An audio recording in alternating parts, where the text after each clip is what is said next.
안녕하세요. 러시아 문학과 미술 이야기 리드 러시아입니다. 오늘은 러시아 작가 중 최초 노벨 문학상 수상자인 이반 부닌의 아르세니예프의 인생을 만나보려고 합니다. 내용이 길어서 제1, 2편으로 구성되고요. 1편은 제1권부터 2권까지의 내용을 다룹니다. 그리고 2편은 3권부터 5권까지를 다룰 것입니다. 많은 관심 가져주시고요. 구독, 좋아요 꼭 눌러주세요. 여기서 인용된 문장은 문학동네 출판사의 아르세니예프의 인생에서 발췌한 것임을 밝혀둡니다. 이반 부닌의 아르세니예프의 인생은 프랑스에서 5권으로 집필된 자전적 소설입니다. 제1권부터 4권까지는 1927년부터 집필을 시작해서 1929년에 완성하였죠. 그리고 부닌은 제4권까지의 집필이 끝난 1930년에 종결부인 리카의 집필에 착수합니다. 제5권 리카는 1933년 현대의 기록지에 발표되었죠. 제1권부터 5권까지가 단행본으로 묶인 것은 뉴욕의 최호프 출판사에 의해서였습니다. 첫 전집이 1952년에 출간된 것이었죠. 1933년 부닌이 노벨상을 받은 것은 이 작품 출간이 결정적이었다고 합니다. 부닌 아내 무롬제바의 증언에 따르면 1920년 50살의 부닌이 내 삶에 대한 책을 집필할 구상을 했다고 전하고 있습니다. 그러나 실제 집필에 착수한 것은 1927년 여름 프랑스 그라스에서였죠. 이때 부닌은 1926년에 만나 사랑에 빠진 갈리나 쿠즈네조바와 아내 베라와 함께 그라스의 빌라에서 생활할 때였습니다. 이때 함께 생활했던 여루 시인 갈리나 쿠즈네조바의 일기에 따르면 부닌은 아르세니예프 때문에 죽도록 고생하고 있다라고 말했습니다. 수없이 각 장들을 쓰고 다시 쓰고 각 문장을 고치고 또 고치고 있더라고요. 10월 말에서야 첫 권의 타이핑본이 완성되었지만 부닌은 인쇄를 위한 발송을 결정하지 못하고 있다라고 말하죠. 성격상 부닌은 전 장을 끝맺지 않고는 다음 장을 계속 작업할 수가 없었다. 이반 부닌은 책 외에는 그 무엇에 대해서도 말할 수 없었고 목류병 환자 상태로 돌아다녔다라고 말했습니다.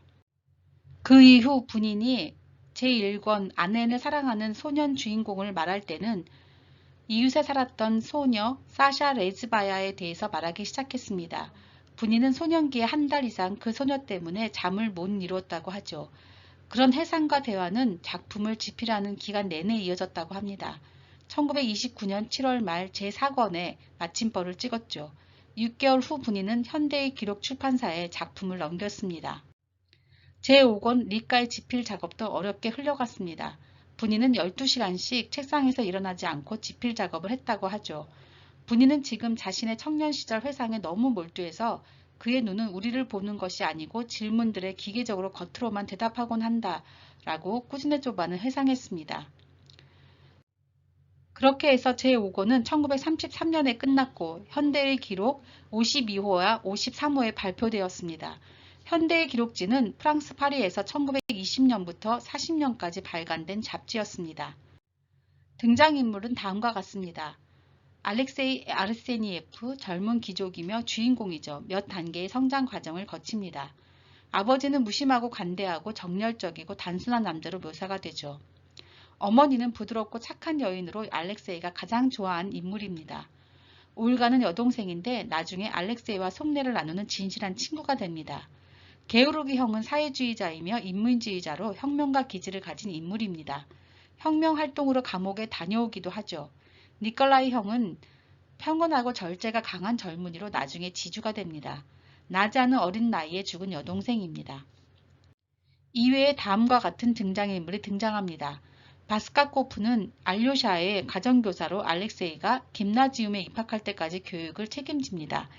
지적이고 교육적인 측면보다는 그의 감성에 큰 영향을 끼친 인물입니다. 로스토체프는 가난한 소시민으로 김나지움에서 알렉세이가 공부할 때 그의 집에서 하숙하게 되죠. 안헤는 알렉세이의 첫사랑으로 사랑스럽고 쾌활한 소녀입니다. 또온까는 니콜라이 형네의 하녀이자 젊은 새댁입니다. 알렉세이가 심한 열정에 사로잡혀 처음으로 육체관계를 맺은 여인입니다. 리카는 아름답고 교양 있는 아가씨로 알렉세이와 열정적 사랑에 빠지나 알렉세이와 이별한 후 결핵으로 사망하죠. 다음으로는 각 권별 사건들을 살펴보겠습니다. 제1권에서는 알렉세이의 출생과 첫 여행, 나자와 외할머니의 죽음, 가정교사 바스카코프의 공부, 김나지움 입학시험 통과가 나옵니다. 제2권에서는 4년 동안의 김나지움 생활, 소시민 로스토체프 지배사의 하숙, 게오르기 형의 체포와 하리코프로의 이송, 귀환, 첫 연정 안헨, 사촌 매부 삐사레프의 죽음이 묘사되죠. 제3권에서는 사촌 매부 삐사레프의 장례식 묘사와 안헨과의 이별, 조국지의 등잔, 똥가와의 육체적 사랑과 이별을 다룹니다. 제4권에서는 니콜라이 형의 독립, 게오르기 형의 떠남, 두 니콜라이 대공의 죽음, 하리코프 게오르기 형에 가서 생활하기, 게오르기 형의 결혼, 바투리노로 귀환 도중 아듈 목소리지에서 리카를 만나는 것으로 끝납니다. 제5권에서는 아듈에서 리카와의 사랑과 톨스토이 주의자들의 마을 방문이 다뤄지고 폴타바에서 리카와 생활하는 것, 리카의 떠남, 그리고 알렉세이의 바투리노의 귀환과 리카의 죽음을 알게 되는 과정이 나옵니다. 이제 소설의 내용을 살펴보겠습니다. 이 작품의 서술은 자신의 어린 시절과 청년 시절을 회상하는 알렉세이 아르세니예프가 이끌어갑니다. 아직 기록되지 않은 사실과 행위는 어둠에 덮여 망각의 무덤 속으로 들어가지만 기록된 사실과 행위는 마치 생명을 얻는 것과 같다라고 제1권은 시작하죠. 그리고 나는 반세기 전에 중부 러시아의 시골에 있는 아버지 영지에서 태어났다라고 이어집니다. 그는 우리에게는 자신의 시작과 끝에 대한 감각이 없다라고 말하죠. 일반인이라면 보통 시작과 끝에 대한 기억이 없다라고 말할 텐데 분이는 감각이 없다라고 말합니다. 제5권 말미에서 괴테의 말대로 모든 예술은 감각적인 거야 라는 말을 하는데 감각을 중시했던 분인의 예술관을 보여주는 대목이란 생각이 듭니다. 이 도입부가 이 글을 쓰는 분인의 목적과 분인의 예술관 그리고 그가 이 책에서 말하고 싶었던 바를 모두 이야기하고 있습니다. 키워드는 망각, 사실, 행위, 생명, 러시아의 시골, 영지, 감각 등이죠. 그가 이 책 종결부에서 러시아에 대해 쓰고 싶었다라고 말하는 대목을 기억해보면 그는 자신의 청년 시절과 떼놓을 수 없는 러시아, 특히 부모님의 영지, 그가 머물렀던 중부 러시아 등에 대한 기억과 진부할 뿐만 아니라 고통스러울 정도로 복잡하고 초라한 삶에 대한 기억을 망각의 무덤에 묻지 않으려고 기록하려 한 것입니다. 1921년 10월 27일부터 11월 9일에 쓴 일기에서 분이는 아무것도 아닌 것에 대한 책을 쓰고 싶다. 이 책 속에서 나의 영혼을 토로하고 나의 삶을 이야기하고 이 세상에서 보고 느끼고 생각하고 사랑하고 미워한 것을 이야기하고 싶다라고 썼습니다. 분이는 초로의 나이에 필멸의 망각 속으로 묻히기 시작한 러시아에 대한 기억과 자신의 삶을 돌아보려 한 것은 아닌가 하는 생각이 듭니다. 그는 자신의 가문을 시간의 어둠 속에서 뿌리를 잃어버린 가문들 중 하나라고 말합니다. 그런 귀족 가문에서 태어난 분인이 기억하는 것은 어떤 사건이나 사람이 아닙니다. 늦여름에 태양이 비쳐드는 큰 방과 남향 창문을 통해 보이는 비탈진 언덕에 쏟아지는 메마른 광채였습니다. 그 순간의 기억이 최초 기억이죠. 그리고 알렉세이는 유년 시절을 슬프다라고 기억합니다. 유년은 불행하고 병적이고 과민하고 가련하다고요. 알렉세이에게 지상의 삶이 주는 기쁨을 처음으로 열어준 여행이 묘사됩니다. 그는 포장 여행 마차인 따란타스를 타고 시내로 갔고 양가죽 테를 두른 부츠와 가죽 채찍을 선물 받습니다. 그리고 돌아오는 길에 죄수들이 갇힌 집을 보게 되죠. 부모님의 설명을 듣고 세상에는 죄수, 유형수, 도적, 살인자라고 불리는 특별한 종류의 사람들이 존재한다는 사실을 알게 됩니다. 이렇듯 알렉세이의 감각에 대한 기억과 최초의 여행 경험, 그리고 다른 현실 세계가 있다는 것을 인식하는 데에는 나이가 언급되지 않습니다. 그것이 과거이든 현재이든 기억이든 환상이든 중요치 않습니다. 이 첫 부분은 본인이 평생 매달렸던 것이 감각이었다는 것을 말해주는 부분이기도 합니다. 이 시기를 알렉세이는 아버지가 크림 전쟁 중에 거액을 탕진했고 땀보프에 살 때 도박으로 많은 돈을 날려서 가난해졌다는 것을 알았지만 생활에 만족했고 행복했다라고 말합니다. 아버지는 무사태평하고 정열적이고 다혈질의 인물이었다고 묘사되고 어머니에 대해서는 내 인생에서 가장 고통스러운 사랑은 엄마와 관련되어 있으며 어머니는 슬픔이 육화된 사람으로 기억합니다. 형들에 대한 묘사도 등장합니다. 니콜라이 형은 한간 시골 생활의 매력을 즐기기 위해서 김나지움을 그만두었다고 나오고 게오르기 형은 인민주의자들인 라브로프와 체르니첵스키를 읽으면서 방학을 보냈다고 나오죠. 특히 게오르기 형은 알렉세이에게 아주 특별한 존재였고 선망의 대상이었습니다. 늘씬했고 신선한 젊음을 가지고 있었으며 빛나는 눈을 가진 모스크바 제국대학교 학생이었기 때문입니다. 제1권에서 가족 외에 본인의 자전적 주인공 알렉세이에게 가장 영향을 많이 끼친 사람은 가정교사 바스카코프입니다. 바스카코프의 원형은 본인의 실제 가정교사였던 로마시코프였습니다. 바스카코프는 부유한 명문가 출신으로 명민하고 재능 있는 사람이었습니다. 외모는 미적 마른 데다 새우등의 매부리코였고 안색은 검었기에 사람들은 꼭 악마 같다라고 말하였죠. 게다가 성격은 광폭했습니다. 유산 분배 때 형과의 언쟁으로 유산을 한 푼도 받지 않겠다고 선언한 뒤 빈털터리로 방랑 생활을 시작한 인물입니다. 바스카코프는 알렉세이가 김나지움에 들어갈 때까지 3년 동안 가정교사를 하였죠. 김나지움은 8년제 학교로 보통 10살에 입학하는데 졸업하면 대학교에 진학하거나 관료직이나 사무직에 임용되었습니다. 바스카코프는 알렉세이에게 돈키호테의 노호본을 함께 읽어가면서 읽기와 쓰기를 가르칩니다. 그리고 내 나이를 고려하지 않고 고른 이야기들은 무엇보다 자기가 경험한 가장 괴롭고 자극적인 것으로 인간의 비열함과 잔혹성을 보여주었기에 내 마음은 모순되는 간념으로 가득했다라고 회상합니다. 바스카코프와 함께 돈키호테, 잡지 세계의 여행자, 지구와 사람들, 로빈손 크루소를 읽었습니다. 흥미로운 사실은 모두 여행과 관련된 책들이라는 것이죠.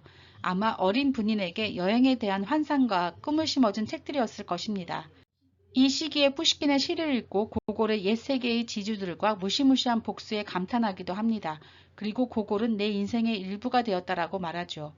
사랑과 죽음을 노래한 가수인 군인답게 죽음에 대한 테마는 제1권부터 등장합니다.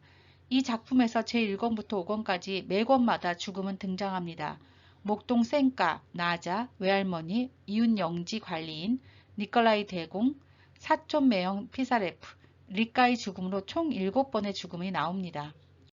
제1권에서는 본인의 자전적 주인공 알렉세이가 어렸을 때 목동 쌩까가 말과 함께 낭떠러지 밑바닥 풀숲으로 떨어져 죽는 사건이 발생하였습니다.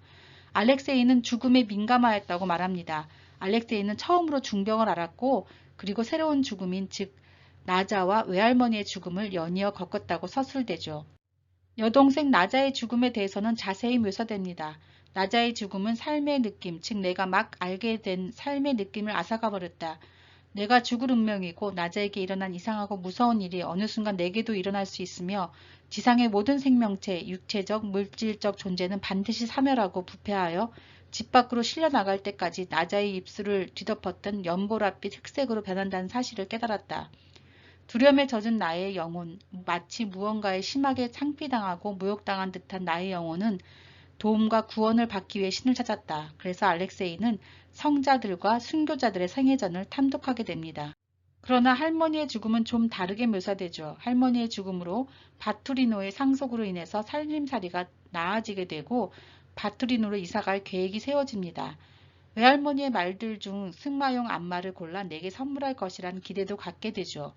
제1권은 본인의 자전적 주인공 알렉세이가 김나지움 입학시험을 좋은 성적으로 합격하고 입학할 때까지 3개월의 자유를 얻는 것으로 끝이 납니다. 그의 유년은 끝나고 소년기가 시작된 것이죠. 제2권은 김나지움에 입학한 알렉세이가 로스tov체프 소시민 집에서 하숙하는 것으로부터 시작됩니다. 그 집에서 4년을 보내게 되죠. 그 집에는 동급생인 글레보츠카도 함께 하숙합니다. 글레보츠카는 바투리노의 어떤 지주의 사생아였습니다. 하숙집 주인 로스tov체프는 말버릇처럼 우리처럼 평범한 러시안이라는 말을 달고 삽니다. 그러나 그 말 속에는 평범한 러시안이라는 자부심이 묻어있죠. 러시아는 세계의 어느 나라보다 부유하고 강하고 정의롭고 영광스럽다는 자부심 말입니다. 알렉세이는 학교 생활에 대해서 공부는 쉬웠고 조금이라도 마음에 드는 과목은 잘했다고 언급합니다. 알렉세이는 3학년 때 오디세이아를 읽다가 교장에게 걸려 혼이 나는데 제게 소리치지 마시고 너라고 하지 마세요. 전 당신의 아이가 아닙니다라고 말해서 퇴학당할 뻔한 위기도 맞게 되지만 무사히 넘어가게 되죠. 이때 게오르기 형이 바트리노에 왔다가 체포되는 사건이 발생합니다. 형을 밀고 한 이웃 영지 관리인은 형이 체포되는 날에 우연히 정원에서 자신의 명령으로 베어지던 나무에 깔려 죽는 사고를 당하게 됩니다. 게오르기 형이 인민주의자가 된 것은 도브로호토프라는 신학생의 지도 때문이었다고 생각합니다. 도브로토프의 엄격주의, 강철 같은 의지, 전체주의에 대한 가차없는 증오와 민중에 대한 헌신적인 사랑이 게오르기 형을 매혹했기 때문이라고 추측하죠. 귀족 특유의 경박함과 감격하기 쉬운 성격 때문에 형이 인민주의자가 되었다고 생각하는 부분은 본인의 사회활동에 대한 부정적 이미지를 드러내줍니다. 혁명과 사회활동가에 대한 부정적 이미지는 다음 권에서도 등장합니다. 결국 게오르기 형은 하리코프 감옥으로 이송되어 정치법 감옥에 수감되죠. 알렉세이는 김나지움을 4년 만에 중퇴하고 부모님 댁으로 가게 됩니다. 알렉세이는 인간의 모든 운명은 그들을 둘러싼 운명에 따라 우연히 정해진다라고 생각합니다. 학교를 중퇴한 알렉세이에 대해 아버지는 알렉세이의 사명은 영혼과 삶의 시를 쓰는 거야. 다행히 경영해야 할 게 전혀 없어. 누가 알아? 알렉세이가 제2의 푸시킨이나 레르몬토프가 될지라고 말합니다. 아버지의 성경 지명을 볼 수 있는 대목입니다. 이 시기에 니콜라이 형은 국유지를 관리하는 관리인의 딸과 결혼하여 살림을 꾸리게 되고 게오르기 형은 수감 생활을 마치고 귀환하죠. 알렉세이는 형의 낯선 얼굴에 깃든 죄수 특유의 창백함을 나는 지금까지도 기억한다라고 회상합니다. 알렉세이는 이 시기에 이웃 영지 바실리ev스코의 친척 비간드의 젊은 조카딸 안헨과 첫 연정에 빠지게 됩니다. 그리고 바실리ev스코에 사는 사촌 누이의 남편이자 알렉세이의 사촌 매형인 피사레프가 젊은 나이에 뇌졸중으로 죽음을 맞이하게 되죠. 알렉세이는 영원하고 사랑스럽고 목적 없는 삶과 뒤섞인 죽음이 모든 것에 내재해 있었다라고 말합니다. 사랑과 죽음의 가수라고 불리는 분인다운 말입니다. 이상으로 제2권까지의 내용을 살펴보았습니다. 다음 편에서는 아르세니예프의 인생 제3권, 4권, 5권과 이 책에 대한 비평가들의 의견을 살펴보겠습니다. 다음 시간을 기대해 주시고요. 구독, 좋아요 꼭 눌러주세요. 러시아 문학과 미술 이야기 리드 러시아였습니다. 다음 시간에 또 만나요.